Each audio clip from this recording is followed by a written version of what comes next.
나가야 될 것 같습니다. 우리가 첫 시간에 신약 성서와 하나님의 백성이라는 텍스트를 가지고 최현만 선생님과 함께 톰라이트의 신학 방법론, 비판적 실제론이라고 하는 그 신학 방법론에 대해서 첫 시간에 우리가 공부를 했습니다. 톰라이트는 역사적 예술을 연구하되 계몽주의 학자들처럼 자유주의 신학자들처럼 어떤 실증주의에 대한 과도한 망상에 빠지지 않고 또 불트만주의자들과 같이 이렇게 역사적 예술을 연구하는 것이 전혀 불가능하다. 그래서 현상학적 그런 입장에 또 취하지도 않았습니다. 동시에 양자에 대한 반발로 성경의 문자적인 해석과 또 교리에만 치중하는 그런 근본주의적인 관점도 반대하고 있습니다. 톰라이트는 이쪽도 아니고 저쪽도 아니고 항상 중간에서 새로운 쪽을 늘 돌파해가고 찾아가는 그런 위치에 서 있는 것 같습니다. 톰라이트는 1세기 유대를 연구할 때 단순히 성경만을 연구하는 것이 아니라 세계사적으로도 역사적으로도 명확한 그런 사실과 관련된 내용들을 주요한 포스트로 이렇게 몇 군데 세웁니다. 그리고 그 포스트와 포스트 사이의 빈 공간을 메워나가는 일들을 또 철저하게 그 당시의 문헌들을 통해서 연구를 해나가면서 빈 공간들을 채워서 이렇게 촘촘한 그런 역사적인 성경의 그 배경들, 역사적인 예수 또는 사도 바울이 어떻게 실제적으로 그 당시에 활동을 했는가 하는 부분들을 이렇게 살려내고 다시 그려냅니다. 그렇게 해서 1세기 유대에 대한 역사적 신학적인 분석을 거친 후에 거기서 발견되는 세계관을 가지고 성경이 말하는 초기 기독교 이야기들을 재구성해내는 일들을 해옵니다.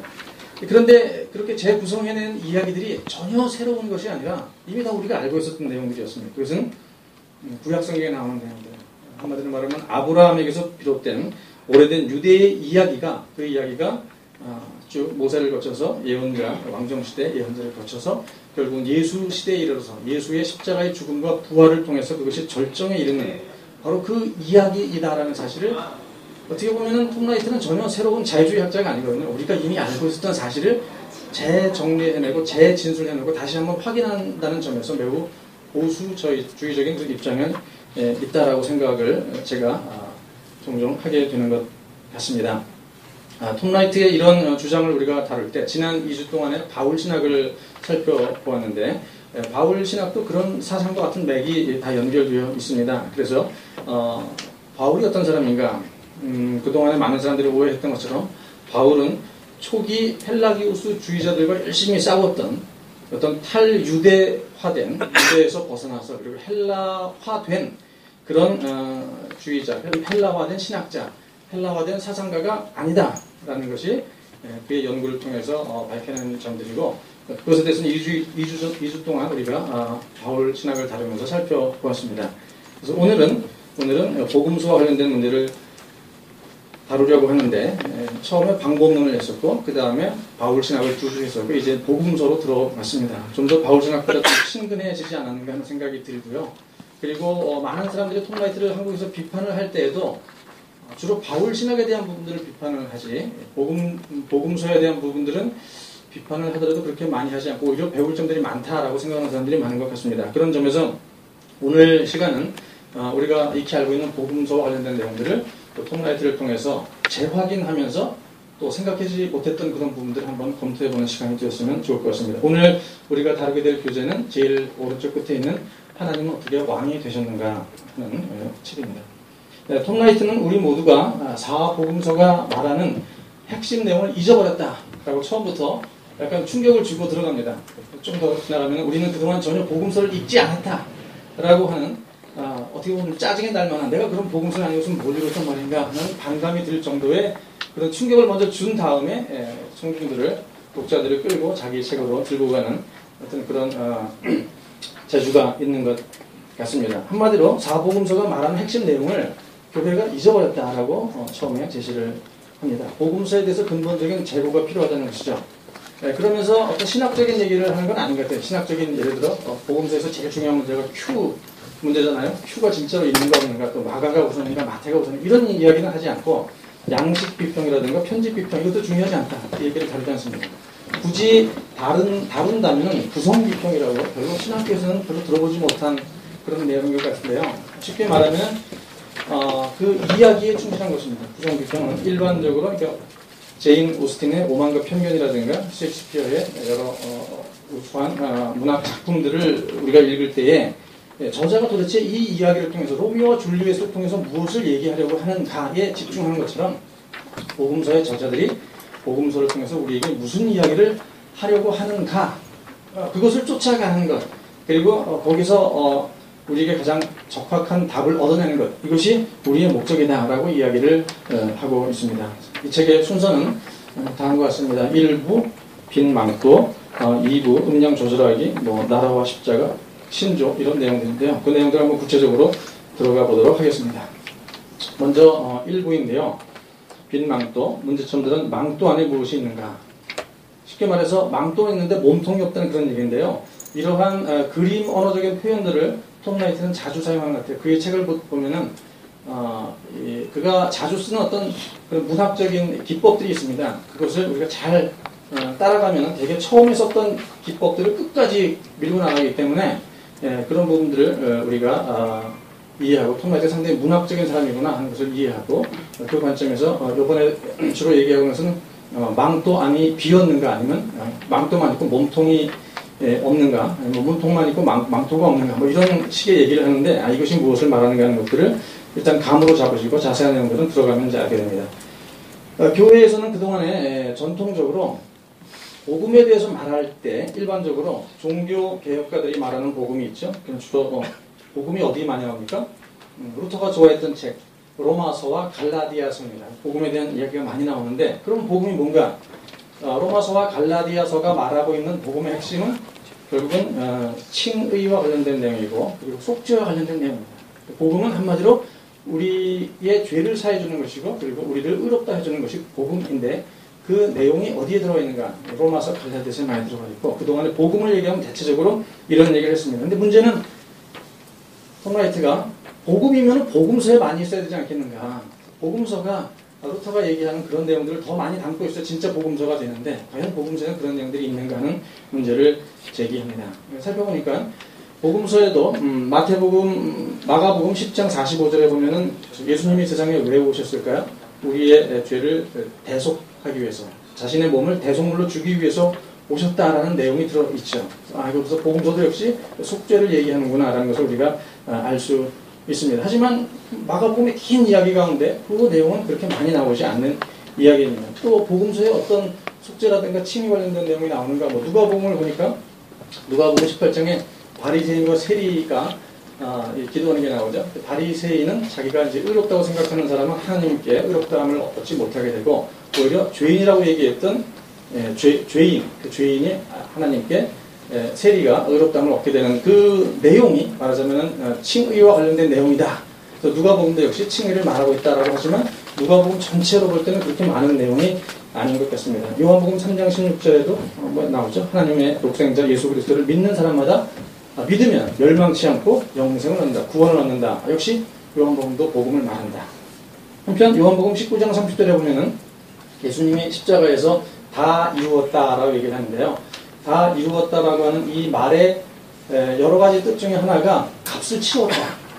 값을 치렀다는 얘기는 이제 값을 치렀으니까 이제 저것은 내 거다. 가져간다는 얘기죠. 그러니까 우리 죄인들을 위한 값을 치렀기 때문에 죄인들을 이제 예수님이 구원해 간다라고 하는 점에서 이 단어도 이 내용도 속죄의 의미를 담고 있다. 라고 우리가 성경의 많은 내용 가운데 드문드문 복음서에서 찾을 수는 있지만 복음서가 그러면은 전체적인 내용이 무엇을 말하는가? 드문드문 있는 것을 가지고 그것이 복음의 핵심이라고 말할 수 있겠는가 하는 문제가 생기게 되는 것입니다. 뿐만 아니라 복음서들이 정말로 복음서들이 우리가 알고 있는 속죄와 칭의와 동일한 개념으로 이런 이야기들을 말하고 있고 또 로마서나 갈라디아서가 가지고 있는 그러한 관심과 동일한 관심들을 복음서가 우리에게 독자들에게 제공해주고 있는가 하는 점에서는 역시 좀 의문스러운 점이 있다라고 볼 수가 있습니다. 우리는 보통 복음을 구속이라든가 칭의, 교리와 관련해서 생각을 하는 경향이 있지만 복음서에서 나와 있는 그 관련된 구문들을 살펴보면은 복음은 그러한 의미가 아니라는 것입니다. 그러한 의미는 복음 전체의 일부분이고 복음서 전체는 그것을 포함한 뭔가 큰 다른 이야기, 오래된 이야기, 그리고 예수를 통해서 이루어지는 뭔가 큰 것을 다루는데 그 중에 하나만 띄어서 속죄 이꼴 복음, 칭의 이꼴 복음이라고 하는 것은 좀 복음서를 그래서 아까 얘기했죠. 우리는 복음서를 잘못 읽었다 또는 관심이 없었다, 제대로 읽지 않았다 이런 이야기를 그래서 하게 되는 것 같습니다. 그런데도 교회의 위대한 신조, 우리 사도신경이라든가 니케아 신경 같은 거 있죠. 니케아 신경을 아시나요? 저희 교회는 성찬식을 할 때는 니케아 신경 상당히 깁니다. 그것을 해요. 그래서 왜냐하면 세계의 모든 교회가 니케아 신경을 고백하는 교회가 많기 때문에 니케아 신경에 저희 교회 성도들은 익숙해 있는데 여러분들은 아마 수업에 배운 사람이 있을지 모르지만 그 내용이 뭔가 모를지 모르겠어요. 얼마 전에 저희가 루터 교회를 갔습니다. 저희 교회는 1년에 한 번씩은 다른 교회를 방문을 합니다. 교회가 작으니까 한 20여 명, 많이 나와 30명이 안 되는 교회니까 1년에 한 번 정도는 다른 교회를 방문해서 그 교회에는 어떤 전통을 가지고 예수 그리스도 안에서 또 다른 형식의 예배를 드리지만 다른 점은 무엇이고 같은 점은 무엇인가, 또 어떻게 우리가 같은 코이노니아가 가능한가 하는 그런 부분들을 직접 몸으로 체험하게 됩니다. 그래서 6월 말에 갔던 교회가 중앙 루터 교회라고 남산 밑에 있어요. 되게 반가워하시고 기뻐하시고 또 방문했더니 막 선물도 막 주시고 그렇습니다. 혹시 여러분들 다른 교회 방문한다고 미리 공문 보내고 찾아가서 그 목사님한테 인사드리고 가보세요. 그러면 뭐 교회에서 이 좌석을 만들어 뒀습니다. 저희 교회 20명, 30명 앉을 좌석을 만들어 두고 가면은 공부 시간에 뭐 일어나라 그러고 한 말씀도 하라 그러고 막 사진도 찍고 점심도 그냥 잘 대접해주고 그냥 가려더니 막 선물까지 주고 이런 교제가 저절로 일어나게 되는 것 같아요. 루터 교회에 갔더니 루터 교회 역시 평상시는 사도신경을 통해서 신앙 고백을 하지만 특별한 1년에 이제 부활절이라든가 아니면 성령 강림 주일이라든가 특별한 절기 때가 되면 거기서 니케아 신경을 통해서 니케아 콘스탄티노플 신경을 통해서 신앙 고백을 한다고 그러더라고요. 예. 어쨌든 이러한 신앙 고백서들이 복음을 담고 있고 그리고 정말로 예수를 믿는 데서 아주 중요한 핵심 조목들을 모아서 요약한 것이 바로 신조라고 말할 수 있는데 그 신조의 내용들을 살펴보게 되면은 예수님의 탄생과 그리고 곧바로 죽음으로 넘어가요. 정말 그런가 한번 볼까요? 그것을 이제 빈 망토가 있는데 내용이 없다는 거예요. 몸통이 비어 있다는 거예요. 껍데기만 있다는 거예요. 껍데기라고 하기보다는 어떤 신조에 있어서 예수님이 이 땅에 오시고 그리고 죽기까지 그 중간 과정이 비었다는 얘기인데 한번 보겠습니다. 사도신경을 통해 보면은 성부 하나님에 대한 설명이 나옵니다. 전능하신 하나님, 천지 창조를 믿습니다. 그 다음에 성자 예수님으로 곧바로 넘어가죠. 그런데 예수님이 이제 마리아를 통해서 성육신 하셔서 우리에게 오십니다. 이게 성육신이죠. 탄생을 하신 다음에 어디로 가냐면 곧바로 죽음으로 갑니다. 그 중간에 아무것도 없어요. 그리고 탄생하자마자 고난을 받아 십자가에 못 박혀 죽으시고 부활하시고 승천하시고 재림하는 내용으로 넘어가 버린다. 이것을 가리켜서 톰 라이트는 중간이 비었다. 그래서 빈 망토라고 표현을 한 것입니다. 빈 망토 현상이 아마 우리들 대부분 교회에서 우리가 의식하지 못한 사이에 복음서 중간에 뭐가 있길래 신경이 중요한 신경이 그 내용을 담고 있지 않을까 하는 의심을 이제서야 한 번쯤 새롭게 해보는 것 같습니다. 복음서에는 하나님 나라와 관련된 예수의 이야기가 사실 가득 차 있는데 신경에서 다루는 내용들은 기적적인 출생과 구속의 죽음, 부활, 승천에 관한 것만 알면 되는 예수처럼 되어 있더라. 그리고 복음서가 말하는 예수님은 왕으로 오신 하나님으로서의 예수에 관한 이야기들을 이렇게 열심히 이야기를 하려고 하고 있는데 신경에서는 그 예수님이 어떻게 하나님이 되셨는가, 죽어서 부활하시고 승천하셔서 어떻게 예수가 하나님 되셨는가에만 집중하는 그런 경향이 있고, 또한 복음서는 성경의 긴 구약으로부터 내려오는 긴 내러티브 이야기의 절정으로서의 예수 사건을 다루고 있는데 사도신경이나 니케아 신경에서는 속죄와 교리의 배경으로서 되는 그 예수의 어떤 백그라운드에만 집중하고 있는 것이 아닌가 하는 생각을 하게 됩니다. 예수의 역사성을 부정하고 단지 초대 교회의 신앙을 강조했던 신학자 그룹들이 있죠. 불트만 학파가 그렇습니다. 불트만은 역사적 예수를 연구를 하지 않습니다. 해도 나올 것도 없거니와 알 수도 없다. 알 수도 없고 그저 우리는 신앙 자체, 예수를 믿는 어떤 마음이 뜨거워지면서 예수를 믿는 그 자체가 중요한 것이지 역사적인 예수의 실체를 알 수가 없다라고 얘기했던 그래서 결국은 역사적 예수의 문을 닫았던 시대에 활개를 쳤던 신학자가 불트만과 그 학파 제자들인데요. 이 사람들이 한국에서는 아주 비난을 많이 받습니다. 왜냐하면 역사적 예술을 부인하고 예술의 역사성과 기적을 다 부인하기 때문에 그렇죠. 그런데 그런 사람들뿐만 아니라 보수주의적인 사람, 성경을 중요시 여긴다고 이야기하는 사람들 역시 가만히 보니까 톰 라이트가 비웃는 겁니다. 너희들은 성경을 잘 안다 그러고 중요시 여긴다 그러고 역사적인 예술을 귀히 여긴다 그러는데 가만히 보니까 태어나서 죽어서 부활 승천하는 예수이지 그 중간의 내용들을 담고 역사적 예수에 이 몸통이 없지 않느냐라는 이야기를 시작하면서 이 이야기 책을 읽으면 처음에 이제 빨려 들어갑니다. 그러네 정말 그러네. 내가 믿었던 예수가 몸통이 없는 빈 망토만의 예수였나 보구나 라는 생각을 이제 갖게 되면서 이 책에 이제 빨려 들어가게 됩니다. 빨려 들어간 다음에는 점점 좀 지루해지기도 하고 어려워지기도 하고 그래서 중간에 손을 놓는 사람들이 많긴 많지만 첫 부분에 어쨌든 사람들을 끌어잡아서 자신의 신앙과 교회의 신앙을 한번 돌아보는 기회를 주고 있습니다. 자, 그럼 이번에 두 번째 문제가 있습니다. 이것은 뭐냐면 망토만 있는 게 아니라 그러니까 몸통이 있는데 망토가 없어요.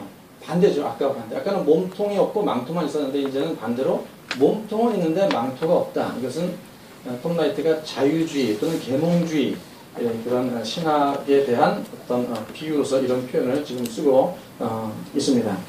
그러니까 계몽주의는 예수를 실존적인 인물로 본 것은 맞습니다. 하지만 계몽주의, 자유주의 이쪽에 속한 신학 그리고 신학자들은 예수의 동정녀 탄생을 믿지 않습니다. 이건 뭐 과학적이지도 않고 실제적이지도 않고 그냥 믿음을 고백한 것이지 실제로 동정녀가 아이를 낳을 수 있겠는가 남편 없이 대속의 죽음이니 부활이니 하는 것들도 과학적으로 맞지 않다고 해서 실질적으로 믿지 않고 있습니다. 다시 말해서 이러한 것들은 그럼 뭐냐? 그것은 후대의 신앙 고백이다. 후대 초대 교회가 했던 신앙 고백으로서의 의미가 있는 것이지 그것의 역사적인 실체, 역사적인 사건은 그 자체는 중요한 게 아니고 역사성을 파헤치려고 하는 너희는 참 보수주의적인 사람들이고 과학과는 동떨어진 어떤 신앙 만능주의다라고 생각하는 것이 계몽주의, 자유주의 입장입니다. 이런 사람들은 한마디로 말해서 망토가 제거된 거죠. 몸통은 있는데 망토가 제거됐어요. 그럼에도 불구하고 이런 생각을 가지고 있었던 신학과 신학자들이 훌륭한 장점이 있다면 그것은 복음서의 내용에 좀 더 주의를 기울이고 있다라고 하는 점이에요. 그 결과로 나타난 것이 소셜 가스펠, 사회복음이라고 할 수 있는데요. 마치 예수님께서 세상에 오셔서 많은 아픈 사람, 가난한 사람, 약한 사람을 긍휼히 여겼던 것처럼 이렇게 몸통을 중요시하는 자유주의 계열 또는 계몽주의 계열에 있는 사람들은 나름대로 가난한 사람, 아픈 사람, 약한 사람 이런 사회 문제 또는 가난의 문제 이런 문제에 많은 관심을 가지고 또 교회가 해야 할 일이 신학이 해야 할 일이 그런 부분이라는 어떤 지적을 또 그런 부분의 발전을 많이 해온 것 같아서 우리 민중신학을 하면 쉽게 이해가 될 것입니다. 하지만 그 속에는 부활이 없어요. 예수의 부활이 없고 예수의 동정녀 탄생에 대한 어떤 신비가 없고 그리고 승천이 없고 재림과 같은 이런 교리가 없습니다. 그냥 어떻게 보면 하나의 사회학일 수도 있고 그냥 어떤 역사학일 수도 있고 하나의 사회과학으로서의 기독교이지 그 자체가 종교로서의 의미를 많이 상실해버리는 것 같습니다. 그런 점에서 우리는 좀 더 복음서를 진지하게 다룰 필요가 있어요. 그러니까 이 몸통을 중요시하는 사람들도 교리적인 부분을 중요시 여겨야 되겠고 교리만을 중요시 여겼던 사람도 이 몸통의 중요성을 양자 다 같이 여기려면은 결국은 우리가 복음서를 보다 좀 진지하게 읽어내야 하지 않을까 이야기를 합니다. 복음서가 말하고 있는 요지는 무엇인가? 그것은 하나님이 어떻게 하늘에서와 같이 땅에서도 왕이 되시는가? 하나님이 어떻게 하늘에서 왕인데 주기도문도 그렇잖아요.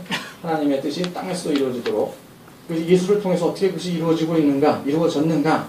그리고 예수를 따르는 사람들이 그것을 앞으로 어떻게 행해야 하는가 하는 부분이 복음서의 중요한 내용임에도 불구하고 기존의 자유주의 신학이든 아니면 보수주의 신학이든 이런 쪽에는 별로 관심이 없었다라는 것입니다. 그래서 이런 중요한 내용을 이렇게 쫓아가지 못할 때는 엉뚱한 데를 부풀리기가 쉽다라는 것이죠. 그러니까 다른 부분을 심하게 과장을 하게 되는데 그래서 계몽주의자들은 아예 하나님이라고 하는 어떤 영적인 존재를 신앙에서 쫓아내버리고 거의 딱딱한 사회학처럼 만들어버리는 경향이 있고 그리고 그러한 계몽주의가 워낙 활기를 펴고 과학과 또 경제와 이성과 뭐 여러 가지 많은 맞물려 들어가서 긍정적인 시너지 효과를 많이 내니까 기독교가 위축이 됐죠. 보수주의들이 해낸 게 뭡니까? 결국은 신성을 과도하게 강조했다는 것입니다. 예수의 신성. 복음서에 나오는 모든 예수님의 기적은 무엇을 말하는가? 예수가 신이다라는 것을 증명하는 것이다. 그런 점에서 예수의 신성을 증명하는 것이 복음서의 중요한 과제처럼 여겨오는 면이 없지 않아 있다는 것입니다. 최근에 페이스북에서 봤는데요. 이런 내용이 좀 나오더라고요. 예수님입니다. 예수님이 물 위에 떠 있어요. 아기 때부터. 워낙 기적을 행하시니까 목욕하려면 물에 들어가야 되는데 물 위를 걸어다니니까 들어가지 않아서 엄마가 마리아가 어려서 고민하고 있는 이런 내용인데 어쨌든 예수의 신성을 지나치게 강조하다 보면 이런 약간 딜레마 비슷한 내용도 빠질 수 있다는 의미에서 그림을 한번 넣어봤습니다.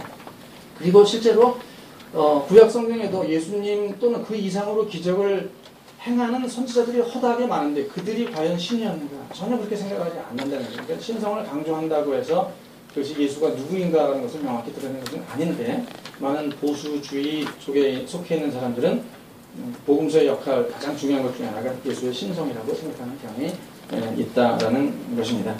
자, 그러함에도 불구하고 그러면은 그동안의 교회가 아무런 대답을 하지 않았는가에 대해서 톰 라이트는 나름대로 교회도 좀 불충분하지만 몇 가지 대답을 해왔다라고 하면서 네 가지 대답에 대해서 얘기를 합니다. 어떤 대답을 했는가?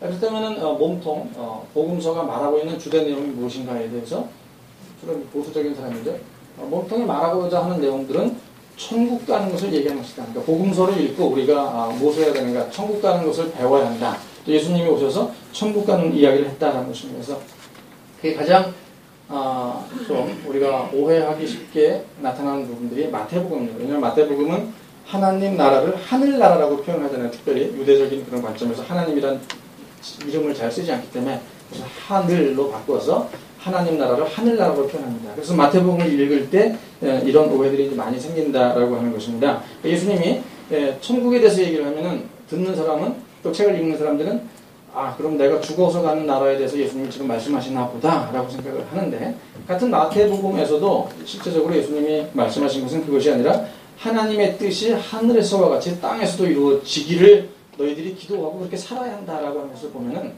예수님이 말씀하신 하나님 나라는 천국은 죽어서 가는 저 세상의 나라가 아니라 하나님의 뜻이 이 땅 가운데 이루어지는 나라에 더 역점이 가 있다는 것을 우리가 알 수 있을 것입니다. 한편 이제 플라톤 철학의 영향을 많이 받아서 많은 경우가 이제 영생이라든가 어떤 부활 이런 개념을 생각할 때마다 우리가 죽은 다음에 우리의 영혼이 죽지 않고 영원히 사는 천국에 가서 그런 개념으로서 하나님 나라에 대한 생각들을 한국의 그리스도인들도 많이 하고 있을 텐데 그 부분은 톰 라이트는 이걸 지적하는 게 그것은 유대적인 사고방식이 아니라 결국은 플라톤적인 헬라화된 방식이다. 그래서 그런 방식으로 우리가 성경을 읽어서는 안 된다는 것을 제기합니다. 그리고 지금도 많은 사람들이 오해하고 있는 것 중에 하나가 부자 청년 있잖아요. 부자 청년 또는 부자 젊은 관원이라고 나오는데 이 친구가 예수님을 찾아갑니다. 찾아가서 묻는 게 무엇이죠? 내가 어떻게 영생을 얻을 수 있겠습니까? 물어봅니다. 그거에 대한 이 물어본 진의가 무엇인가? 많은 사람의 생각이를 예수님 이제 제가 돈이 많은데 또 젊어서 많은 권력도 다 누려봤는데 제가 죽으면은 이제 천국에 어떻게 갈 수 있을까요? 이런 질문으로 이 질문을 예수님께 물었다 생각하는 사람들이 상당히 많이 있습니다. 톰 라이트는 단연코 그게 아니다. 하나님 나라는 죽어서 가는 저 세상의 나라가 아니라 the age to come이라는 것입니다. 다시 말해서 하나님께서 이 세상의 새로운 시대를 열어가는 것이 이 세상에서 지금 세상 다음번에 올 지금과는 다른 새로운 나라의 개념으로서의 하나님 나라이지 지금과 똑같은데 저 위에 죽은 자들끼리 모여있는 천국의 개념으로서의 하나님 나라가 아니다. 따라서 이 젊은 부자 청년이 질문한 내용이 무엇일까요? 부자 청년이 질문한 내용은 결국 이 새로운 시대가 예수님과 함께 오는 것처럼 보이는데 당신이 정말 메시아라면 내가 그 시대를 위해서 무엇을 준비해야 할 것인가?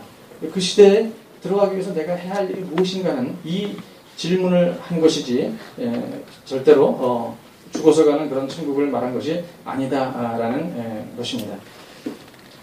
또한 많은 사람들이 몸통에 대해서 성경의 몸통에 대해서 복음서의 몸통에 대해서 말할 때 이것은 주로 자유주의자들이 얘기를 하는 것입니다.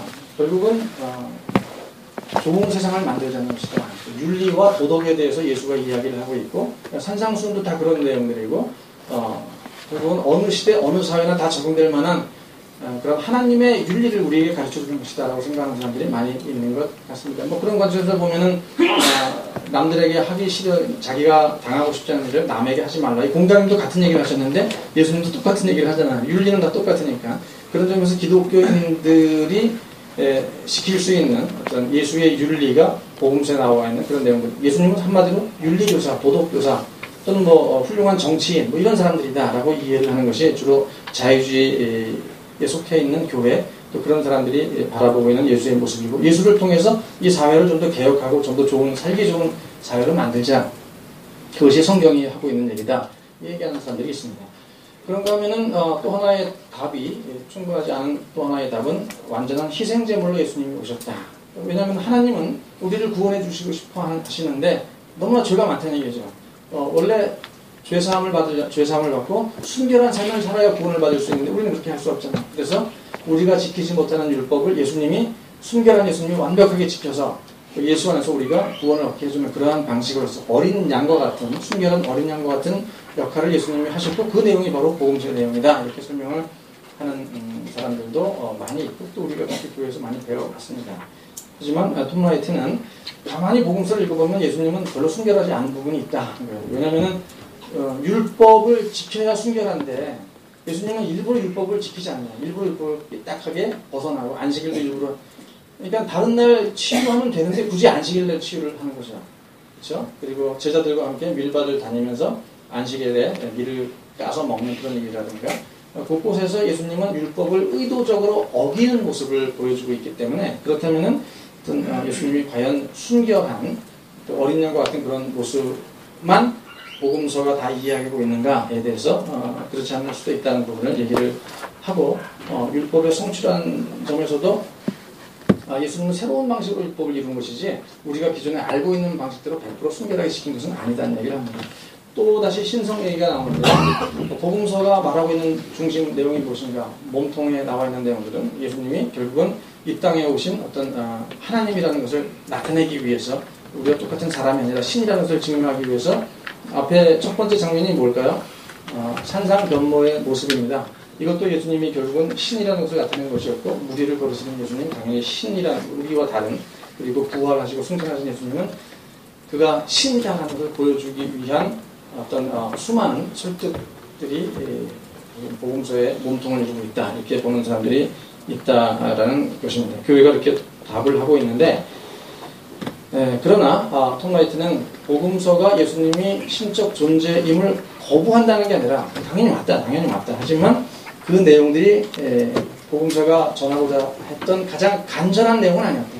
복음서가 예수님이 신이라는 것을 나타내기 위해서 심혈을 기울여서 쓴 그런 것만 아니다. 예수님 전체 가운데 일부이지 그것이 그렇게 중요한 것은 아니다. 그리고 신이라 하더라도 예수님이 신 맞는데 도대체 왜 이 땅에 오셔야 했으며 어떤 일을 하셨고 또 우리에게 무엇을 주셨고 왜 그런 일을 하셨는가를 아는 것이 더 중요하지 그냥 예수님은 신, 우리는 인간, 예수님을 믿고 구원에 이르자라고 해버리는 것은 사실 성경을 잘못 읽는 것이요 더 나아가서 읽지 않는 것이다 라고 이야기를 하는 것입니다.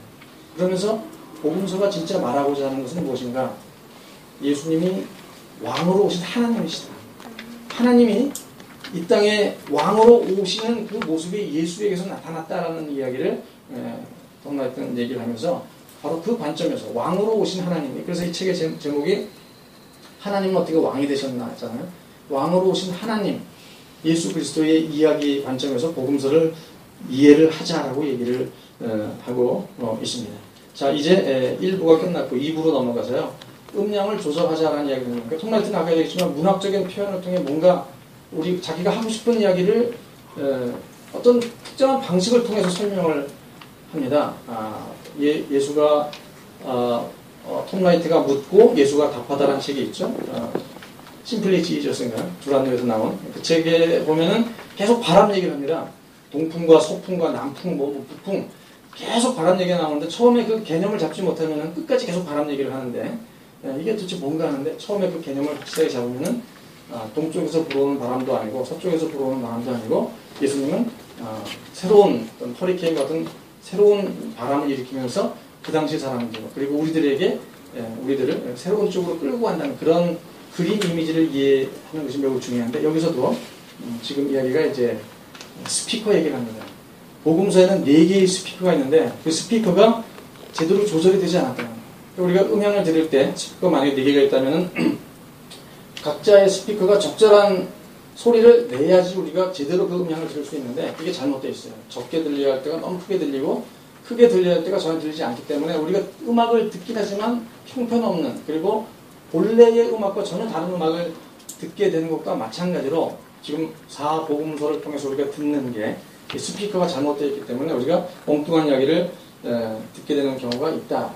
그래서 그 스피커가 4가지가 있는데 첫 번째 스피커는 이스라엘의 어떤 이야기의 절정이라고 하는 형태로 설명을 하고, 두 번째는 왕으로 오신 하나님의 이야기로서의 예수 그리스도, 세 번째는 갱신된 하나님의 백성으로서의 스피커를 얘기하고, 네 번째가 어떤 하나님 나라와 세상 나라라는 어떤 충돌이라고 하는 측면에서 이야기를 하는데, 하나씩 도대체 무슨 얘기를 하는 것인가를 살펴보도록 하겠습니다. 첫 번째 스피커는 아까 얘기했듯이 이스라엘 이야기의 절정으로서 예수 사건입니다. 예수는 뭐냐? 옛날부터 내려오는 이스라엘의 이야기 내러티브가 있는데 그 내러티브의 결론이자 절정으로서 예수의 이야기를 복음서가 심혈을 기울여서 하는 거라는 얘기예요. 그러니까 예수의 신성을 얘기하는 것도 아니고 거기 포함되어 있겠지만, 속죄를 얘기하는 것도 아니고 포함되어 있겠지만, 정말로 중요한 것은 이스라엘의 오래전부터 내려오는 그 내러티브가 예수에 이르러서 절정에 이르렀다는 것을 복음서가 얘기를 한다라고 톰 라이트가 제시를 하고, 과연 그런가 하는 것을 이제 들어가 보자는 얘기죠. 마태복음에서는 뭐라고 얘기하는가? 마태복음에서 목표에 도달하는 이야기로서 얘기를 하는데, 다니엘 얘기를 합니다. 다니엘이 이제 예레미야서를 읽다가 생각을 하죠. 70년이 지나면 바벨론 포로 풀려난다는 얘기가 있잖아요. 가만히 생각해보니까 70년이 이제 된 것 같아요. 얼마 안 남았거나 된 것 같아요. 그래서 예수님 하나님께 기도하면서 질문합니다. 70년이 이제 다 끝나지 않았습니까? 우리가 해방되어야 되지 않겠습니까? 그때 다니엘 9장에 하나님의 답변은 뭐죠? 70년이 아니라 71회, 71회이다 라는 답이 주어지게 됩니다. 71회라는 얘기는 70년이 7번 지나야 77이 490이잖아요. 그러니까 71회는 70년이 7번 지나야 한다는 그런 의미라는 것입니다. 71회는 희년 중에 희년입니다. 그러니까 7년마다 안식년이 있죠. 7년이 7번 지나면 희년이 오죠. 근데 70년이 7번 지나면은 희년 중에서도 엄청나게 큰 희년이 온다는 것이에요. 그때 이제 해방과 어떤 죄사함과 새로운 세상, 하나님 나라가 이제 온다는 그런 개념이 다니엘서가 암시하고 있는 그런 내용이겠죠. 근데 마태복음을 딱 여니까 제일 처음에 족보 이야기를 시작을 하는데, 저도 사실 족보를 읽으면서 이런 생각까지는 못 해봤는데, 14대씩 세수로 나눠졌다는 것 정도는 누구나 다 상식으로 알고 있지만, 톰 라이트는 14대가 3번 나눠져 있다는 얘기는 7대가 6번이라는 얘기죠. 마찬가지죠? 수학을 해보면 똑같죠? 7대가 6번 지났다는 얘기예요. 그리고 예수님이 태어날 때가 7세대가 7번 시작될 때 예수님이 태어난 거예요. 뭘 말합니까? 예수님은 곧 희년 세대입니다. 예수님이 태어날 때 다니엘이 얘기했던 71회가 이제 이루어지고 새로운 시대, 하나님 나라, 그리고 엄청나게 큰 희년이 이제 시작된다는 것을 마태복음이 선언하면서 이 이야기는 결국 이스라엘에 쭉 내려왔던 그 이야기가 예수에 이르러서 절정에 이른다라는 이야기를 이렇게 설명을 하고 있습니다. 그때 천사 가브리엘이 나타나서 요셉에게 이야기를 하죠. 이제 아들을, 마리아하고 헤어지지 말아라. 마리아가 아들을 낳을 것인데 그 아들의 이름을 예수라 하라. 예수가 뭐죠? 자기 백성들을 죄에서 구원한다. 예수라는 말 자체는 하나님이 여호와가 구원이시다 그런 의미입니다. 이제 구원이 시작되었다는 의미가 그 가운데 다 들어있게 되는 것입니다. 그런데 희년이라든가 아니면 이런 이래가 와서 세상에 구원이 이루어질 때 이 구원의 개념은 단지 한 사람 개인의 죄사함만을 이야기하는 것이 아니다라는 것이 성경의 구약의 이야기이다라고 하면서 이사야 40장을 얘기합니다. 이사야 40장을 보게 되면은 이사야 40장이 뭐죠? 제2 이사야가 시작되면서 바벨론 포로 해방의 메시지가 이제 쫙 울려 퍼지게 됩니다. 그때 하나님이 너희 이제 죄가 사함을 받았다. 끝났다. 노역이 끝났다. 너희 해방됐다고 선언한 거거든요. 그 해방될 만한, 죄사함을 받을 만한 어떤 충분한 선행도 없었고, 회개도 부족했고, 그들이 뭐 바벨론에서 고생을 하긴 했지만 그 세 사람이 되었다는 증거가 뚜렷이 있었던 것도 아니었음에도 불구하고 일방적으로 하나님은 노역의 때가 끝났다. 너희들이 이제 죄 사함을 받았다. 해방받아라. 이렇게 선언을 하거든요. 바로 그런 큰 해방이 예수와 함께 이제 올 것이다. 왜냐하면 이런 이래가 시작되는 예수의 시대에 이러한 해방이 올 것이다. 그것은 개인 한 사람 한 사람이 구원을 받고 회개를 하고 이런 의미도 있지만 어떤 전 세상의 민족적인 이스라엘의 새로운 시대가 이제 열린다는 그런 공동체적인 또는 국가적인 이스라엘이 또한 열망했던 말하자면 그런 복음이 이제 성취되는 그런 시대의 의미를 또한 담고 있습니다. 그런 관점에서 마태복음을 읽어보면 마태복음 속에는 구약의 역사가 되풀이되고 있어요. 구약의 중요한 사건, 중요한 사람이 예수를 통해서 그대로 실현되는데 산상수훈의 예수는 신학교에서 다 뭐라 그럽니까? 모세입니다. 모세가 시내산에 올라가서 율법을 받았듯이 산상수훈을 통해 산에서 예수님은 산상수훈을 통해서 새로운 율법보다 더 나은 새로운 복음을 사람들에게 가르쳐 주죠. 산상수훈의 예수는 모세입니다. 그러면은 안식일 규정을 어긴 예수는 누구일까요? 자기 제자들이 들을 지나다가 밀을 먹고 잡혀갑니다. 그랬을 때 예수님이 뭐라 그러죠? 다윗을 보아라. 안식일날 자기 부하들과 함께 아비아달 제사장 시절에 부하들과 함께 그 성전에 있는 먹어서는 안 되는 떡을 먹었지 않느냐? 내가 다윗이다. 다윗보다 더 큰 자다는 얘기입니다. 그때 예수는 다윗이 되는 것입니다. 12제자를 부르시는 예수님은 누구입니까? 12지파의 아버지인 야곱이 되는 거예요. 예수님이 이스라엘 야곱이 되는 것이고 또 수많은 병자들 고치고 죽은 자를 살리는 예수는 누구입니까? 엘리야이며 엘리사. 이러한 일들이 되풀이된다는 얘기는 구약의 수많은 사건들이 예수님을 예고한 그림자라고 말할 수도 있고 예수님이 그것을 재현함으로써 그 시대의 어떤 절정적인 사건이 그림자가 이제 실제로 나타났다는 점에서 예수야말로 구약에 예고된 내용이 절정으로 나타났다라고 우리가 마태가 자꾸 그것을 얘기하려고 한다는 것을 우리가 이해하게 되는 것입니다. 자, 그렇다면은 이런 이스라엘 이야기가 예수를 통해서 절정을 이뤘다는 것이 이스라엘 사람들은 좋겠지만 우리는 한국인인데 무슨 상관이냐? 정말 이처럼 상관이 있다라고 얘기를 합니다. 왜냐하면은 성경에서 이스라엘이 중요한 이유는 창조주 하나님이 그들을 통해서 세상을 구속하려고 했기 때문에 그러므로 하나님께서 이스라엘을 위해서 하시는 일은 곧 전 세계를 위해서 하시는 겁니다. 이스라엘에 지금 구속이 일어났다는 것은 해방이 일어났다는 것은 새로운 시대가 시작되는 것은 이제 그것이 전 세계 구원으로까지 나아갈 것이기 때문에 이스라엘의 문제가 단지 이스라엘의 문제가 아니라 그것이 바로 우리들의 문제이고 이스라엘의 해방, 이스라엘의 구속이 우리의 구속으로 이어지고 그것이 결국은 바울을 거쳐서 전 세계로 다 퍼져나가게 된 것이죠. 마태복음 그런 관점에서 봤다는 것이고 마가의 예수는 그럼 어떤 예수를 이야기하는가? 마가복음은 예수의 도착과 세례 이야기를 처음에 이제 곧바로 설명하죠. 마가복음은 진도가 빠릅니다. 곧 즉시 이렇게 진도가 척척 빨리 나가는데 예수님이 이 땅에 오신 것에 대해서 마가복음을 자세히 보면 말라기에 내 사자를 보내겠다. 말세에 내 사자를 보내겠다 하는 것과 그리고 이제 외치는 자의 소리와 함께 이사야 40장에 실현되는 모습으로서 설명을 한 다음에 곧바로 그 다음에 나타나는 사람을 보니까 예수라는 거예요. 예수가 다시 말해서 말세에 오리라 한 하나님의 종과 그리고 오시는 하나님으로서 광야에 외치는 자의 소리가 예수님이 아니에요. 광야에 외치는 자의 소리는 이제 길 비켜라, 길 청소하면서 하나님이 오신다고 외치는 거예요. 그러면 그 뒤에 누가 옵니까? 하나님이 오는데 그 오시는 하나님이 바로 마가복음, 마태복음도 마찬가지지만 바로 그분이 예수이시다. 예수가 오시는 하나님이시다. 라고 얘기하면서 곧바로 세례식 장면으로 이어지게 됩니다. 세례식을 통해서 예수는 세례를 받고 때가 찼다. 하나님 나라가 가까웠다 외치면서 복음을 전하게 되죠. 구약에 말한 그 결정적인 때가 구약 선지자들의 예언한 그때가 예수를 통해 실현된다는 얘기를 마가복음이 하고 있고 누가복음은 사무엘과 다윗의 이야기를 배경으로 마리아 찬가가 앞에 나오죠. 매그니피카시라고 하고 그 다음에 베네딕투스라고 있죠. 사가랴의 노래 이런 것들을 통해서 오래된 이스라엘의 그 백성들이 바라보자 하는 바들이 메시아를 통해 드디어 실현된다는 이야기를 시작하면서 누가복음을 다시 문을 연다고 말할 수 있습니다. 옛날에 그 목적과 그 약속이 예수에 이르러서 이제 성취된다는 꿈을 잔뜩 갖게 하고 이제 복음서가 누가복음이 시작이 됩니다. 그런데 한참 제자들을 불러서 많은 사역을 했음에도 불구하고 제자들은 예수님이 누군지를 몰랐죠. 모르고 예수님이 십자가에 죽은 다음에도 이제 엠마오로 가는 제자들이 있죠. 이 그림은 유명한 카라바조의 그림인데요. 엠마오에서의 저녁 식사, 이게 아마 성찬식의 뭐 기원이라고 말할 수 있고 성찬식과 관련된 그런 내용이죠.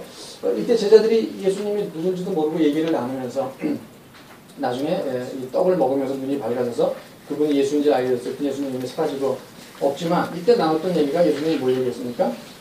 성경에 나온 예언서와 시편과 그 율법에 나온 모든 이야기가 바로 나에 대한, 예수에 대한 이야기고 그것이 이루어져야 하리라. 근데 너희들은 아직도 이것을 몰랐지 않았느냐? 라고 얘기를 하고 이들이 이 음식을 먹으면 얘기를 나눴던 거죠.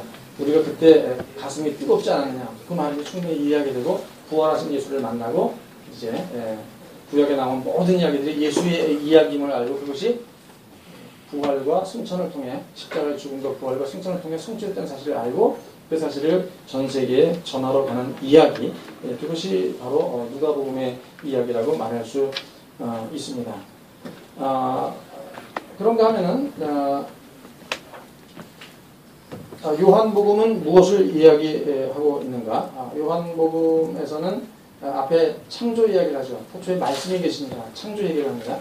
그 다음에 출애굽기의 절정을 얘기하고 있다는데 자세히 보지 않으면 요한복음에 무슨 출애굽기가 나오고 싶은데 말씀이 육신이 되어 우리 가운데 거하시니라는 얘기, 유명한 말씀이 있잖아요. 거한다는 얘기가 바로 쉐키나, 스케노의 천막을 친다는 의미예요. 그러니까 구약시대 출애굽 시절에 하나님께서 천막을 치면서 이동하면서 항상 이스라엘과 함께 있었고 그 성막을 또 상징하죠. 이런 내용들이 구약의 이 창조와 출애굽의 이런 모든 여정들이 요한복음에 녹아있다라고 얘기를 하고 그럼에도 불구하고 백성들은 그 땅에 오신 하나님을 받아들이지 않은 내용이, 이 안타까운 내용이 요한복음의 내용이라고 말할 수 있습니다. 그런데 이 내용은 요한복음 끝까지도 이어져서 이제 빌라도 앞에서 이스라엘 지도자들이 얘기를 할 때 뭐라고 합니까? 예수님이 왕에 대해서 우리 가운데 오셨음에도 불구하고 예수님이 우리의 왕입니다라는 고백을 하기는커녕 우리의 왕은 가이사뿐입니다 라는 고백을 하죠. 그러니까 구약에 오랫동안 예언됐던 그 이야기가 예수에 의해서 절정에 이르렀는데 정작 그 백성들은 예수를 배척하는 그 이야기. 그럼에도 불구하고 예수를 배척했기 때문에 예수가 역설적으로 유대인의 왕이라는 이 명패를 붙이고 가시관을 쓰고 죽고 실제로 유대인의 왕이요 세계의 왕으로 등극하는 그 이야기를 요한복음에서 그리고 다른 복음서에서 우리가 읽어내야 한다는 것입니다. 그래서 요한복음에서는 예수님이 다 이루었다, 테텔레스타이라고 말하는데 이 이야기를 통해서 결국은 구약의 모든 내러티브가 예수를 통해 다 이루어지는 그 내용들을 우리가 읽어낸다면은 복음서가 말하고 있는 것은 무엇인가? 복음서의 몸통은 무엇인가? 결국은 이스라엘 이야기의 절정이다라고 얘기할 수 있다라는 것입니다. 자, 그러면 복음서가 가지고 있는 네 가지 차원 가운데 첫 번째는 이스라엘 이야기의 절정으로서의 첫 번째 스피커 얘기를 했고 두 번째 스피커는 뭐냐?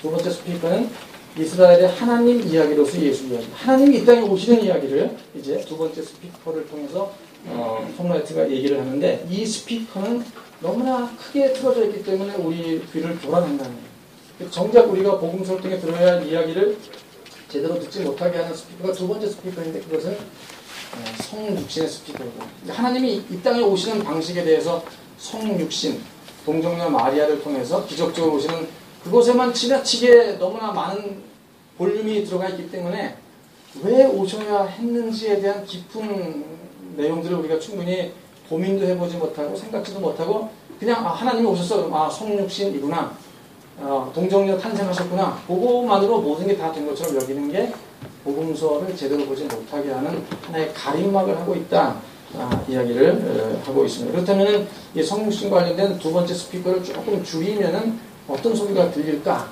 이제 귀를 기울여 보자라고 이야기를 하고 있습니다.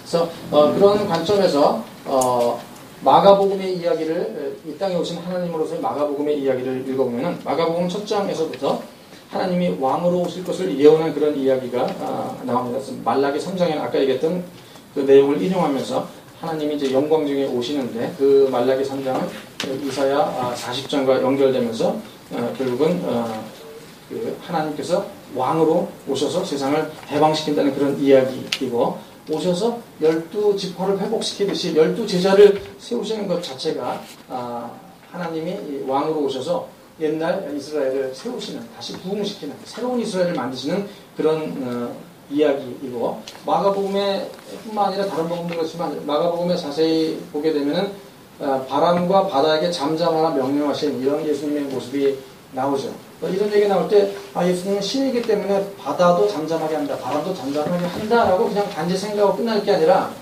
구약에 이런 일을 누가 했는가를 보자는 거예요.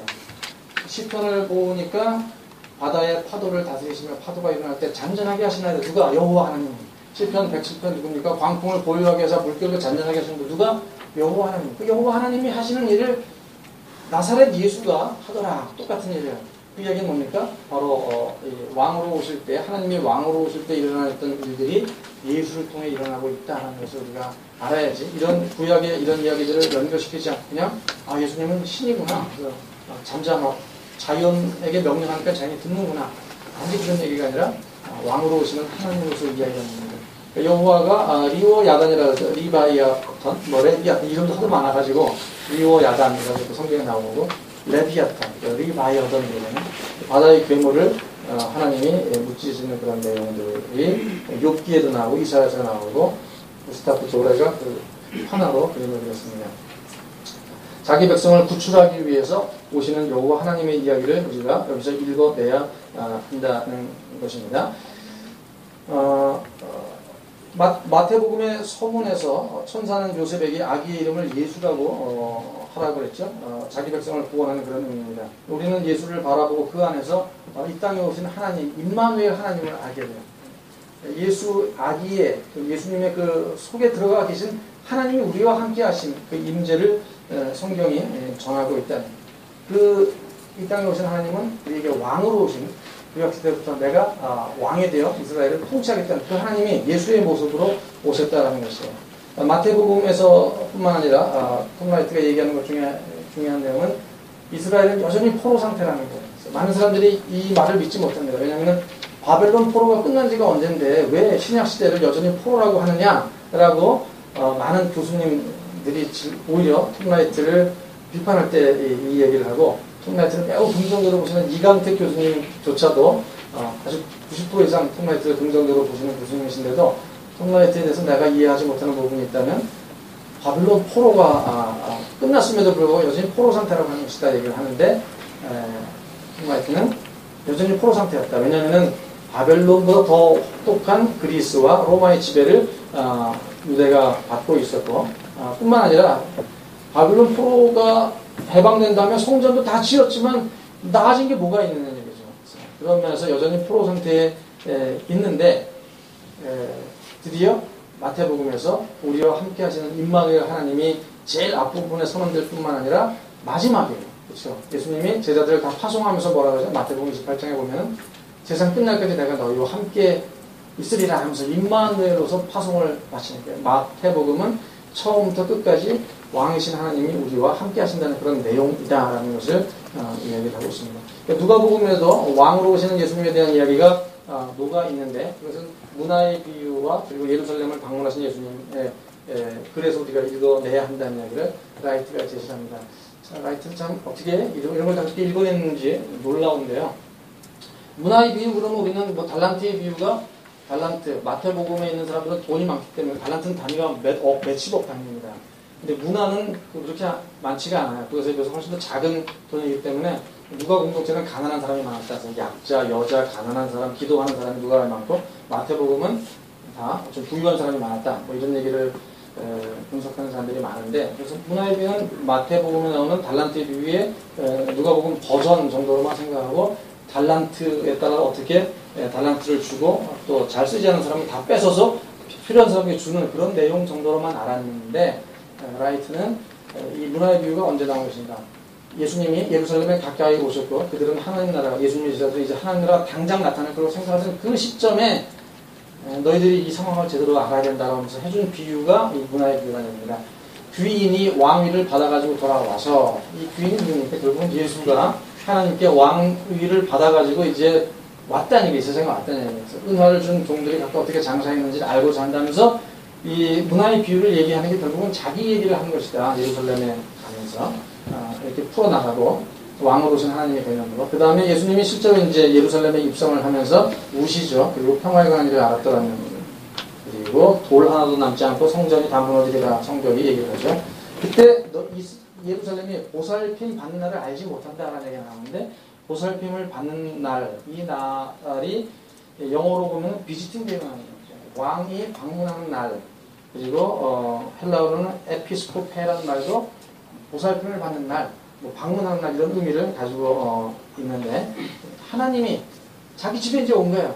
하나님의 도시, 신의 도시 예루살렘 성전 자기 집에 왔는데 백성들은 아무도 맞아주지 않고 반기지 않고 오히려 그를 죽이는 이런 비극적인 이야기, 그를 통해서 오히려 예수님이 왕이 되는, 하나님이 왕이 되는 그 이야기를 읽어내야 한다는 얘기를 하고 있습니다. 그러면서 하는 말이 예수께서 하신 일이 바로 하나님이 하신 일이다. 이게 누가복음에 보면은 귀신 들린 사람의 귀신을 쫓아낸 다음에 가서 말하기를 뭐라고 하라니까 하나님이 너에게 어떤 일을 했는가를 사람들에게 이야기하라. 예수님이 고쳐줬는데 예수님이 고쳐준 게 곧 하나님이 고쳐준 것과 같다라는 그런 이야기를 한다. 예수는 결국은 이 땅에 오신 왕으로 오신 하나님이시다는 얘기를 하고 있고 요한에게서 예수 이야기는 하나님께서 이제 어떻게 인간이 되셨는지에 대한 이야기를 요한이 얘기를 하는데 아까 얘기했죠.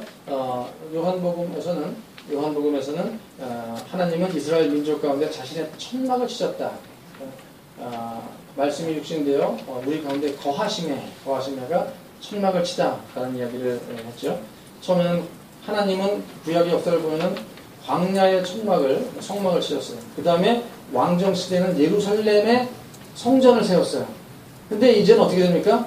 예수님이 워킹 템플이라고 할까요? 예수님 자체가 걸어다니는 성전으로 오신 거예요. 그러니까 성막이 있었고 성전이 있었는데 예수님 자체가 성전으로 오셨다는 이야기를 요한복음이 많이 그런 상징들을 드러내고 있다라는 이야기입니다. 그러니까 성전은 원래 하나님이 자기 백성과 함께 거하는 증표가 성전이고 바벨론 포로로 끌려갈 때 성전이 파괴됐다는 얘기는 이제 하나님이 이스라엘을 떠났다는 그런 의미였는데 떠나는 게 아니라 이사야에 보면 내가 다시 왕으로 돌아오겠다는 약속이 주어지죠. 근데 그 약속이 결정적으로 언제 이루어지는가? 바로 예수와 함께 하나님이 돌아오시는 이 복음서의 그 예수가 바로 성전 파괴와 떠났던 예수가 이제 다시 돌아오는 자기 집으로 돌아오는 그런 내용이라는 것을 이야기를 하고 있습니다. 그러니까 나사렛 예수 안에서 인간이 되신 분이 바로 창조자 하나님이시고 이스라엘의 하나님이시고 전 세계의 하나님이시다는 이야기를 합니다. 요한복음을 보면 예수님이 이제 축제 때마다 예루살렘을 방문하는 내용이 쭉 나옵니다. 다른 복음서는 예루살렘을 한 번 방문하는데 요한복음은 3번 이상 방문하는 것으로 이렇게 나오죠. 초막절에 예수님은 내가 생수이다. 진정한 생수. 나를 먹으면 목마르지 않는다는 얘기를 하시고 그리고 수전절에는 자신이 진정한 목자라는 이야기를 하시고 그리고 궁극적으로 6월절에는 6월절에 옛날 이집트에서 바로를 무찌르고 예수님이 사람들을 이스라엘을 구원했던 것처럼 결정적으로 6월절에 예수님이 온 세상 사람들을 다 구원해내는 그런 십자가의 죽음을 통해서 그 이야기를 요한복음이 얘기를 하고 왕으로 오신 예수님으로 얘기를 하고 있다 얘기를 합니다. 그리고 예수님과 성전이 밀접하게 연결된 내용들을 요한복음이 많이 이야기를 하는데 특별히 요한복음 17장에 주님의 대제사장신 기도에 이런 내용들이 다 포함되어 있습니다. 그렇죠. 원래 성전이 하는 일이 뭡니까? 성전에는 대제사장이 있죠. 근데 예수님이 대제사장의 기능을 다 가졌어요. 예수님이 이꼴 대제사장이 히브리서가 증거하고 있죠. 성전에는 뭐가 있습니까? 희생 제물이 있어야 돼요. 근데 누가 희생 제물 됐습니까? 예수님이 희생 제물이 됐어요. 성전의 기능 가운데 대제사장 기능, 희생 제물의 기능, 또 성전의 기능이 죄 용서의 기능이죠. 예수님의 이름으로 기도합니다. 죄 용서를 해주죠. 그리고 성전이 사람이 하나님과 만나는 자리가 성전인데 이제 우리가 예수 그리스도 안에서 하나님을 만나는 모든 일들이 예수를 통해 다 이루어지게 됩니다. 이런 관점에서 살펴봤고 세 번째 스피커는 하나님의 갱신된 백성에 관한 이야기인데 세 번 스피커도 종종 너무나 크게 틀어져 있다. 그래서 특별히 자유주의자들에게 너무 크게 틀어져 있다라는 이야기를 하고 있습니다. 이 관점은 뭐냐면은 하나님의 갱신된 백성으로서의 이스라엘, 성경에 나오는 모든 이야기들이 자유주의자들은 이렇게 생각합니다. 이것은 예수가 실제로 행했던 그런 이야기가 아니라 초대교회의 이야기가 예수에게 반영되어서 이렇게 나온 것이다. 이런 관점에서 얘기를 합니다. 그런 사람들의 이야기를 들으면 성경을 읽어도 이것은 그냥 초대교회의 이야기, 신앙 고백이지 예수의 이야기가 아니라 불투만이라든가 아니면 자유주의자들 가운데는 상당수가 그래서 성경을 통해서 초대교회를 볼 뿐이지 초대교회 이전에 예수의 본래의 모습을 보려고도 하지 않았고 또 볼 수도 없다고 생각을 했어요. 이런 이야기들이 신학계에서는 워낙 크게 들리기 때문에 그런 점에서 볼륨이 너무 크다라는 이야기를 지적을 하고 있습니다. 그래서 자유주의자들에게 많이 틀어져 있는데 이 사람들은 예수님의 부활이나 무리를 걷는 기적이 실제가 아니다 라는 생각들을 하고 있을 뿐만 아니라 예수가 이야기하고자 하는 것은 결국은 아까도 얘기했지만 좋은 사회를 만들기 위한 도덕적인, 윤리적인, 정치적인 그런 교훈을 주기 위한 것이다. 이런 관점에서 얘기를 하는 게 워낙 자유주의 쪽에 크게 들리기 때문에 그 사람들도 좀 다른 관점에서 읽어야 한다. 그런 이야기를 좀 줄이고 그런 점에서 확실히 통일했던 자유주의자가 아니에요. 그런 이야기를 줄이고 신약 성경 복음서를 읽을 때 예수를 통해서 새로운 이스라엘이 탄생되는 그 과정을 잘 보아야 된다. 예수님이 12제자를 불러내시고 그들을 훈련하셔서 새로운 이스라엘 백성들을 훈련해내는 그런 과정들을 잘 살펴봐야 한다라는 이야기를 하고 그래서 3번 스피커를 줄이는 좋은 방법은 하나님의 갱신된 백성의 출범에 관한 이야기로서 복음서를 읽어야 한다. 제자 미임식에 대한 내용들을 우리가 자세히 읽으면은 단지 제자 한 사람 한 사람 택하는 게 아니라 그것을 통해서 옛 파괴된 이스라엘이 재건되는 것이고 그들을 통해서 오늘날 우리들도 그 12지파를 통해 아브라함까지 이어지는 하나님의 백성으로 들어가는 과정으로서 이 신약 성경 복음서가 이야기하는 예수님의 새로운 백성, 제자 그리고 우리들까지 포함하는 이야기로 읽어내는 것이 중요하다 이야기를 하고 있습니다. 그런데 이 하나님의 백성이 좀 특이한 것은 세상의 백성들은 왕이 자기의 어떤 부하를 데려오고 그리고 나라를 세울 때는 권력을 중요시 해야겠죠. 하지만 이 하나님의 갱신된 백성, 새로운 백성은 권력과 명예가 전복되는 사태가 일어날 수 있다는 것을 예수님이 누누이 늘 강조를 해왔습니다. 그래서 첫째가 꼴찌가 되고 꼴찌가 첫째가 되는 이런 일들이 일어나게 되고 또 산상수훈을 생각해 볼 때에도 예수가 그 당시 사람들에게 요구만 했던 것이 아니라 예수님 자체가 산상수훈의 삶을 행동으로 보여 주었다고 볼 수 있고 이 내용들은 좀 이따 다시 한번 보도록 하겠습니다.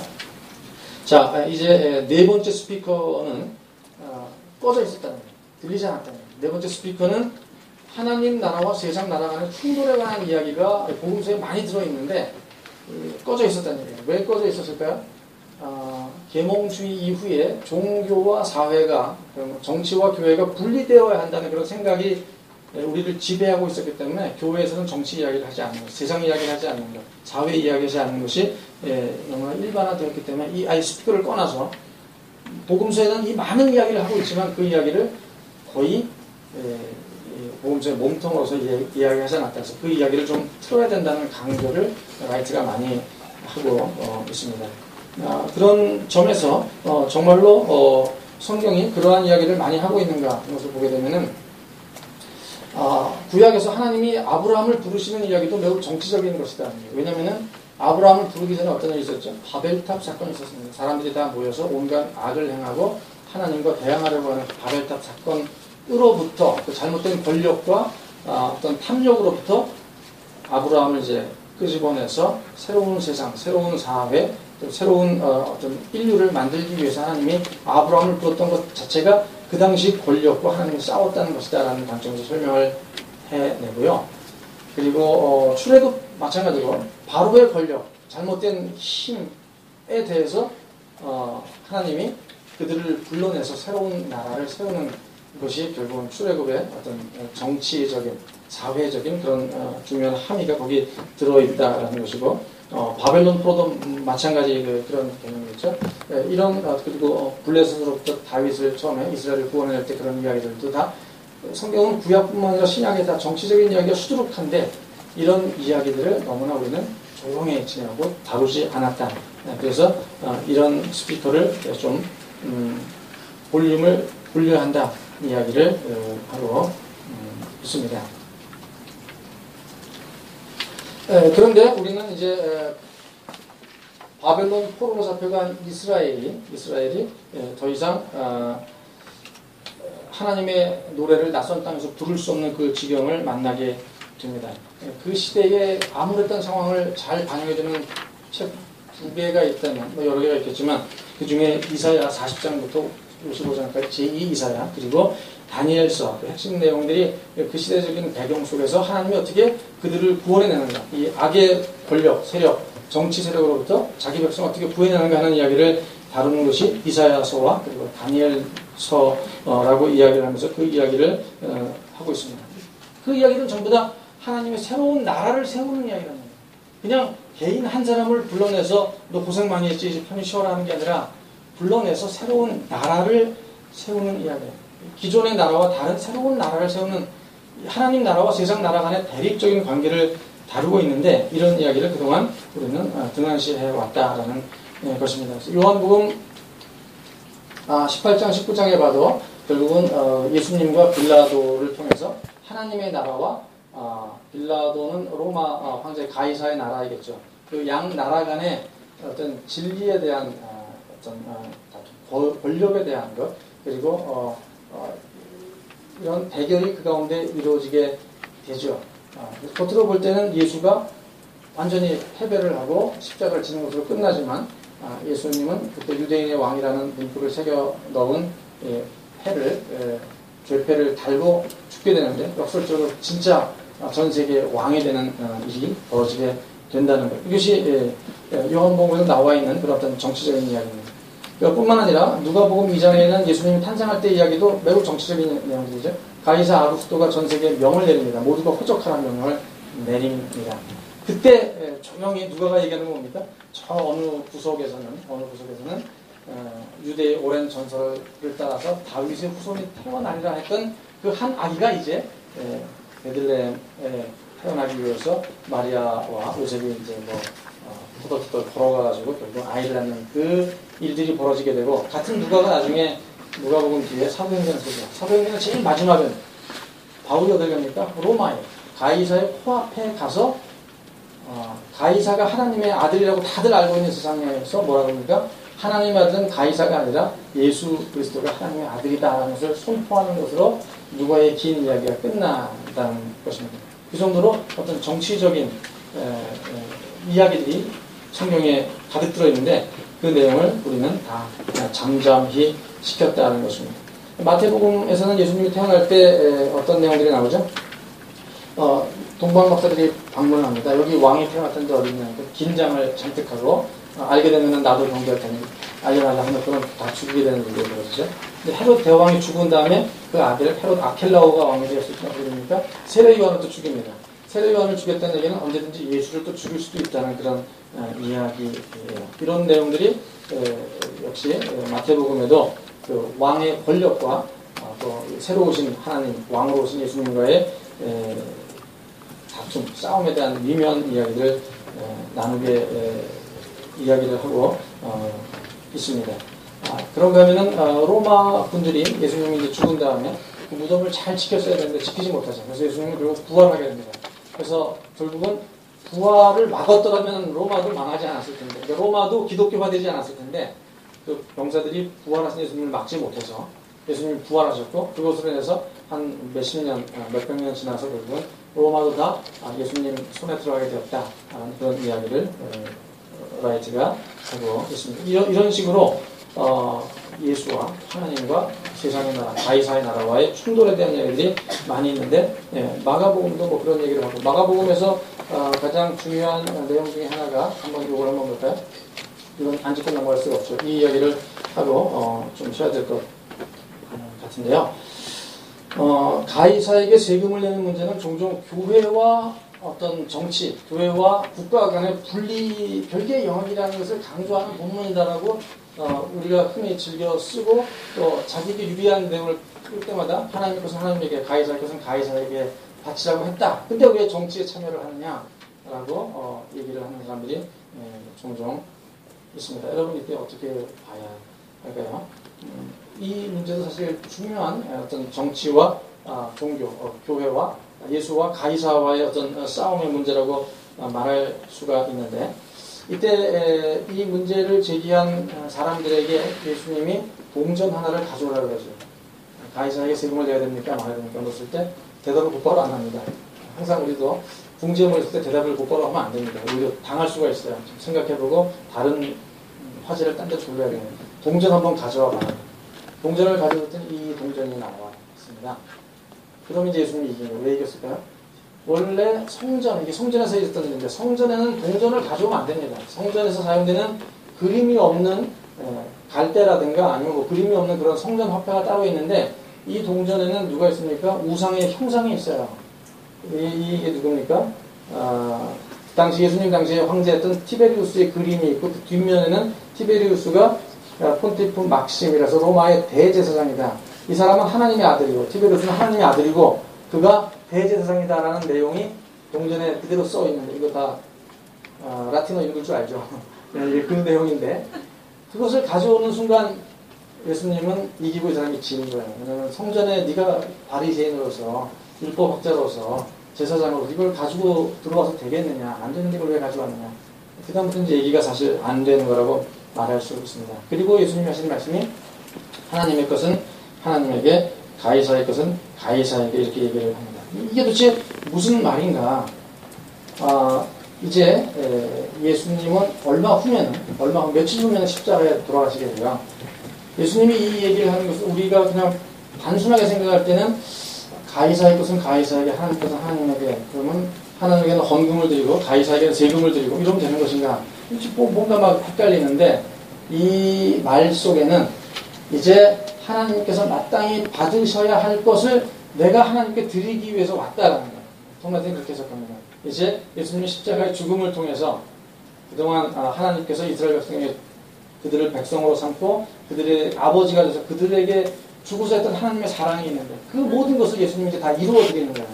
예수님이 십자가 죽으심으로써 이스라엘 내러티브가 절정에 이르러서 모든 게 다 이루어지고, 이제 하나님이 하나님 되시고 예수님이 하나님의 아들 되시고 많은 사람들이 예수님을 통해서 하나님의 백성으로 되어짐으로써 이 모든 것이 하나님께 드려지는 것이고, 그 중심에 예수님이 서 있다는 거예요. 그러니까 하나님의 것을 하나님에게 라는 얘기는 이제 보면 알게 될 것이다. 내가 십자가의 죽음을 통해서 하나님께 하나님의 것을 드릴 것이다.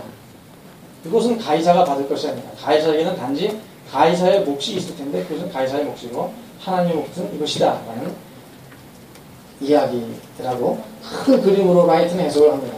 우리는 그렇게까지 해석을 못해. 그냥 하나님께는 교회에서 헌금을 드리고 세상에는 세금을 드리고 아니면 축포를 하든지 그런 식으로 생각을 하죠. 하나만 더 보겠습니다. 요한복음까지 가야 될 것 같아요. 요한복음에 우리가 이 말씀을 읽을 때 한 알의 밀이 땅에 떨어져 죽지 않으면 하나 그대로 있다. 아주 은혜로운 말씀이고, 예, 참 예수님이 우리를 위해서 죽으셨구나. 나도 희생해야지. 그런데 끝에 보니까 세상 임금이 쫓겨나라는 정치적 얘기가 있어요. 여기까지만 읽고 감동을 받는데 여기 보니까 감동이 싹 달아나는 세상의 임금이 쫓겨난다. 이게 도대체 뭐냐? 세상에 뒤집어진 정치 얘기가 왜 여기 나오느냐는 거죠. 결국은 요한복음에도 세상의 통치자들이 쫓겨나게 되는, 예수의 십자가의 죽으심을 통해서 세상의 가짜 권세, 가짜 하나님 행세를 하던 이 가이사의 권세가 다 엎어지고 망가지고 하는 그런 내용들이 시편에 얼마나 많이 나옵니까? 그런 내용들이 결국은 다 예수님을 통해 이루어지는 것이고, 이제 세계에 도처에서 많은 사람들이 진짜 왕인 예수에게 몰려온다는 얘기예요. 이때가 6월절인데 이 상황이 헬라인들이 예수님을 찾아오는 그런 상황이에요. 이방인들이 예수님께 몰려오는 상황인데, 하나의 밀이 땅에 떨어져 죽지 않으면 얘기한 다음에 세상이 쫓겨나리라. 그리고 헬라인, 온갖 수부디아인, 갈라디아인, 많은 사람들이, 아시아인 다 몰려올 것이다. 그 이야기가 이 가운데 들어있다라는 것은 성경이 얼마나 정치적인 얘기고, 얼마나 이 세상을 뒤집어 엎는 이야기이고, 권력을 갈아엎는 이야기인가. 이 부분의 큰 소리를 우리는 너무나 죽인 것이 아닌가 하는 내용들입니다. 자, 그러면은 여기까지 하고 한 10분 정도 쉬시고 뒤에 나머지 부분을 한번 더 진행해 보도록 하겠습니다. 쉬시기 바랍니다.